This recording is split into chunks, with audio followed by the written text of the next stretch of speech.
Nous sommes ici en train de récolter le manioc. Regardez derrière moi là, c'est le manioc qu'on est en train de récolter. Mais vous allez me dire que c'est la bourse, vous voyez. Oui, mais dans la bourse là, on est en train d'enlever ça là comme ça. Vous voyez ce qu'on a enlevé là? Voilà, c'est dans cette bourse qu'on est en train d'enlever ça. Dans cette vidéo, nous allons voir 5 avantages à faire le manioc. Si vous êtes agriculteur, vous devez impérativement suivre cette vidéo sur le manioc parce que ça pourra changer votre mentalité. Salut à toi, si c'est la première fois que tu me découvres, moi c'est Julien Bamara. Ici je te parle de l'agriculture, tout ce qui concerne le domaine agricole, nous parlons de ça ici. Si les thématiques concernant l'agriculture t'intéressent, abonne-toi et suis mes vidéos. On y va. On a associé, ici on a mis quoi? L'igname, l'igname qui est dedans. On a fait une butte, on a mis l'igname. Ici on a le manioc, ici on a le manioc. Vous voyez? On a associé l'igname et le manioc. C'est une association intelligente. Comme rappel, j'organise une formation qui se tiendra au Burkina Faso le 23 mars 2024 où nous allons parler de l'association intelligente. Les types d'associations là comme ça, nous allons voir ça dans la formation. Si vous voulez faire une association intelligente dans votre champ, vous avez intérêt à suivre cette formation parce que ça serait une formation qui va vous parler purement comment faire une association intelligente. Il y a plusieurs choses qu'on peut associer et l'avantage c'est que vous avez 2 récoltes, il y a plusieurs avantages en fait. Nous allons voir ça dans la formation. Pour tous ceux qui veulent suivre cette formation, inscrivez-vous sur le numéro qui s'affiche là et vous prenez votre place. Inscrivez-vous massivement. Le premier avantage à produire le manioc, c'est quoi? C'est sa résistance. Ici, nous sommes dans un champ qui a fait à peu près 2 ans. Ici là, le champ que vous êtes en train de voir là, c'est 2 ans. Et regardez les herbes là. Regardez les herbes. Il y a même le feu de brousse qui est venu. Les feux de brousse, regardez. Regardez, il y a les feux de brousse qui sont passés dans ce champ. Regardez bien. Vous voyez? C'est un champ qui a été fait ici il y a à peu près 2 ans. 2 ans, aujourd'hui nous sommes en train de récolter. Ça veut dire que le manioc peut rester pendant 2 ans. Au moins, ça peut aller même jusqu'à peut-être 3-4 ans. Si vous n'avez pas le temps de récolter votre manioc, moi j'ai l'habitude de dire que le manioc c'est pour les paresseux. Si tu es paresseux dans l'agriculture, il faut faire le manioc. Voilà. Pourquoi? Parce que lorsque vous faites le manioc, la plantation du manioc même nécessite pas trop de moyens. Même quand vous allez au sud du Togo, nous sommes au Togo ici, au sud du Togo, le manioc, on coupe les branches comme ça là. On met à terre comme ça, il suffit qu'il y a la pluie là, on met à terre. On ne fait même pas les bions, on ne fait même pas les buttes comme ici. Vous voyez? La faisabilité du manioc est facile. Donc le premier point c'est sa résistance. Le manioc est très résistant, comme vous le voyez ici. C'est un champ qui a fait 2 ans. 2 ans étant toujours là, ça veut dire que le manioc résiste. Ça traverse la saison sèche, ça traverse la saison pluvieuse. Donc ça veut dire que si vous faites le manioc et vous n'avez pas le temps, le moment de la récolte est arrivé, vous n'avez pas le temps de récolter, vous pouvez jalousement garder votre manioc dans le champ et récolter l'année prochaine. Voilà, donc ça veut dire que c'est pas comme les autres cultures, vous faites en même temps, lors de la récolte, il faut impérativement récolter. Non, le manioc n'est pas comme ça. Vous pouvez récolter quand vous voulez, quand vous avez le temps, vous pouvez récolter. Mais à une condition, il faut que là où vous avez fait le manioc ne soit pas une zone inondable, une zone où il y a un bas-fond par exemple. Parce que le manioc comme les tubercules que vous voyez comme ça, là, ça va commencer à pourrir. Vous voyez, quand le manioc produit, la première année, ça produit comme ça. Là.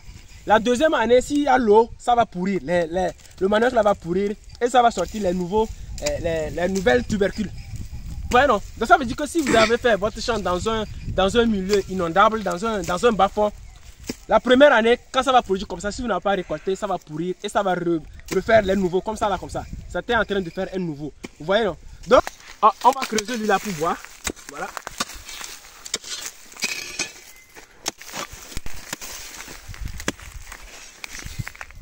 Voilà.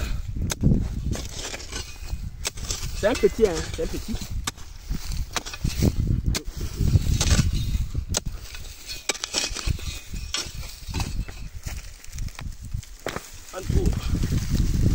Voilà.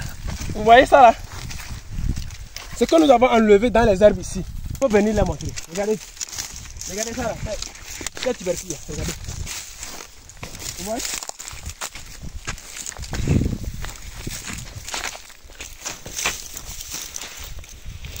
Regardez c'est tubercule. Vous voyez? Voilà. Je ne vous dis pas de faire le manioc et de ne pas entretenir, de ne pas cercler, non. Je ne vous dis pas ça, mais je vous dis que le manioc est une culture qui résiste, qui est très résistant et c'est l'un des avantages concernant le manioc. Si vous faites une production de manioc, vous avez l'avantage parce que le manioc est résistant aux herbes. Ça, c'est le premier avantage. Le deuxième avantage concernant le manioc, c'est quoi? Le manioc peut traverser la saison sèche. En saison sèche, le manioc n'a pas forcément besoin d'un système d'irrigation. à condition que vous avez fait une bonne production. Si vous êtes dans une production de, je veux dire ça comment, dans les débuts, vous n'avez pas besoin de système d'irrigation. Autant de pluie, vous faites votre production de manioc. En saison sèche, le manioc va traverser la saison sans problème. Ça, c'est le manioc en saison sèche. Vous avez bien vu? C'est le manioc en saison sèche. Tout le champ là, c'est comme ça en saison sèche. Voilà, donc ça veut dire que le deuxième point, en saison sèche, le manioc conserve sa taille. Donc il est là comme ça, il ne grandit pas, mais il ne meurt pas. Donc ça veut dire que tout simplement que si vous avez fait votre champ de manioc en saison sèche, vous n'avez pas de problème. Le manioc va rester comme ça. En saison pluvieuse, ça va recommencer. Ça va continuer sans problème. Donc deuxième avantage, le manioc traverse la saison sèche. Troisième avantage, c'est quoi? Le troisième avantage du manioc, c'est la transformation. Oui, actuellement nous sommes dans un monde où la transformation, sans la transformation, on ne peut rien faire. Si vous ne faites pas la transformation, si vous faites l'agriculture sans la transformation, c'est que vous êtes en train de perdre. Voilà. Si vous êtes débutant, c'est un peu compréhensible, mais au fur et à mesure, vous devez passer à la transformation. Et le manioc est l'une des cultures les plus transformées au monde. Quand vous prenez le manioc peut se transformer en plusieurs fins utiles. Le manioc peut se transformer en gari, en tapioca, en farine, en cosette, en plusieurs éléments. Nous sommes en train de récolter ce manioc là pour sécher. C'est une transformation. On fait la farine et on peut mélanger avec le maïs pour faire la pâte. Donc on peut préparer la pâte de ça là uniquement.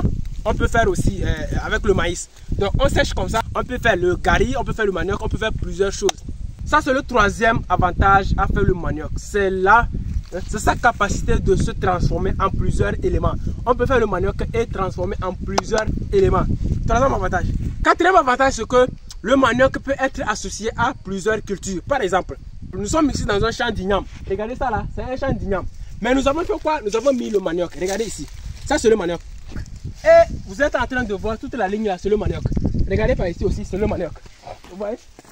On a fait quoi? On a fait une association de culture. On a associé le manioc et l'igname. Vous allez dire, on a mis quoi? L'igname. L'igname qui est dedans. On a fait une butte, on a mis l'igname. Ici, on a le manioc. Ici, on a le manioc. Vous voyez? On a associé l'igname et le manioc. C'est une association intelligente. Ça, c'est l'ancien champ d'igname. Ici, on a déjà récolté l'igname. Mais il y a déjà le manioc qui est là. Voilà. On avait fait ici, l'année passée, l'igname. On a associé avec le manioc. Et vous êtes en train de voir avec moi qu'il y a une bonne production. Le manioc est en bonne forme. Et on peut faire aussi le manioc avec, par exemple, la pastèque. Quand vous prenez la pastèque, vous pouvez faire vous répliquez le manioc et vous mettez en même temps la pastèque. Ça veut dire que la pastèque va couvrir le sol et le manioc va continuer. Donc ça veut dire qu'il y a une association de manioc et de pastèque. Uniquement que la première année. En première année, vous pouvez mélanger le manioc et la pastèque. En champ d'igname, vous pouvez faire le manioc tout autour du champ d'igname.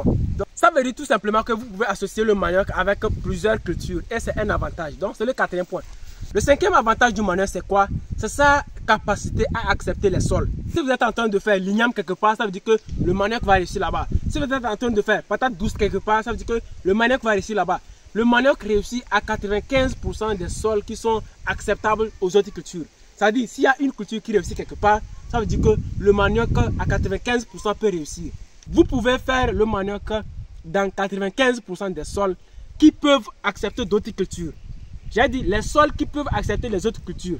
Je ne suis pas ici en train de vous dire que le manioc se cultive sur tous les sols. Donc contrairement aux autres cultures, le manioc n'est pas trop exigeant au sol. Donc si vous avez un sol déjà, le manioc peut convenablement vous faire. Il suffit que le sol soit un sol où il n'y a pas les cailloux. Parce que les tubercules ont besoin d'un sol meuble pour s'enfoncer. Donc si vous faites si vous avez un champ où il y a les cailloux là-bas, la tubercule, les maniocs en s'enfonçant vont se limiter parce qu'ils vont rencontrer des cailloux, des roches et ça ne va pas avantager. Donc si vous avez un sol déjà bien aéré, bien sableux, ça veut dire que le manioc, vous êtes assuré. Je ne suis pas ici en train de vous dire que le manioc se cultive sur tous les sols. Mais je suis en train de dire que le manioc est acceptable à 95% dans les sols qui acceptent les autres cultures. C'est bien différent. Donc voici tout ce que moi, Julien Bamana, je tenais à partager avec vous sur la production de manioc, sur les avantages de la production de manioc. Si vous avez aimé cette vidéo, donnez-moi un pouce bleu et likez la vidéo. Abonnez-vous si ce n'est pas encore fait et on se retrouve dans une autre prochaine vidéo.